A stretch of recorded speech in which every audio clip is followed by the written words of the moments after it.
And this is why I love divine truth so much. I can present it to a 5-year-old, and for the most part, they find it very logical. And we've even had 5-year-old praying to God for love and receiving it as a result of that. Right? The problem we have is that we are so indoctrinated in the errors, and we're so reliant, we become so reliant on our mind sort of working everything out, that we don't understand that it's all very confusing for our soul. So in our souls, many of you are so confused because, and so like an example of that is you're confused about feeling emotion. But a 5-year-old child, or let's make it a younger child than that, like 2 years old, a 2-year-old child feels emotion fine. It copes with every emotion it has. Even if it's totally neglected and abused, if it's allowed to live, it copes with the emotion. It deals with the emotion. It just cries when it needs to cry. It's angry when it needs to get angry. It's sad. You know, if it feels other things, it feels them and feels them.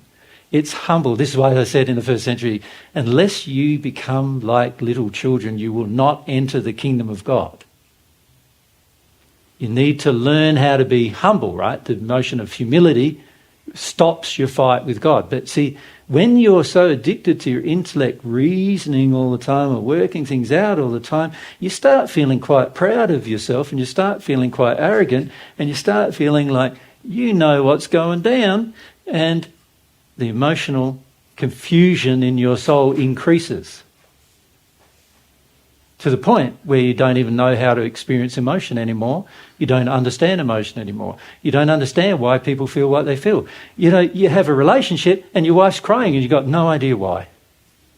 You know, she's angry next day. No idea why that either. Why are you so angry for? I don't understand. Like, if you were sensitive emotionally, you would feel every single emotion she has and why. That's the intelligence of the emotional condition, the soul that drives that. The intellect goes, I'm confused, I don't know, I don't understand. I think it's this. Right? And this is why many women are angry with men, is it not? They can't, the men, you've got to tell them everything about how you feel because they don't know. And for the most part, they don't even want to know how you feel because they're challenged by the feeling in one way or the other. So it's very difficult. But this is what we need to get through and over. Yeah.